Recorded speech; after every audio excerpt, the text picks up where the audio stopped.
Giving credit where credit is due, the credit for this story goes to my friend Elizabeth Alexander, proprietor of the Alexander House in Princess Anne, Maryland.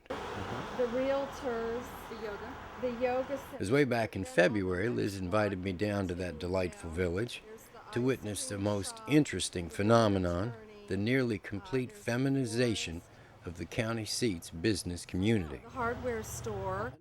We were soon joined by the original matriarch, Miss Mary Murphy, whose gentle reign at the Washington Hotel goes back many decades. Wonderful to see you. He used to be right across the street from me. Yes, ma'am. Yes, ma'am. Now, across the street from Mary's famous Washington Hotel was the county newspaper where I worked as a boy. Now the little building next door is a charming coffee shop. The only market? Yes, Olney Market. Oh, what? Olney, Olney. Why is it called that? Because the first building on the campus of UMES was the Olney House. But it wasn't in a classroom where most of these businesses were born.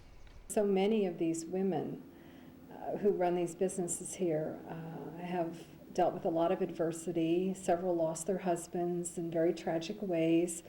Several of them almost right after starting their businesses. My business is what got me through. The customers, they were so supportive of me.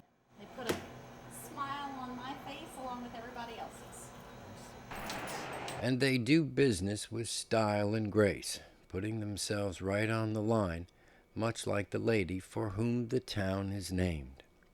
Princess Anne was very alienated from her family, married off to a man who was considered the ugliest man in Europe, almost a dwarf with a hunchback, seriously, in the Netherlands. She ended up ruling the Netherlands when her husband died. Eventually, she was vindicated as being quite a good leader. So we should not be surprised, as many of Liz's guests are surprised when they stroll the bucolic streets of Princess Anne. It's like going back 50 years in time, except for the fact that all the businesses are owned by women.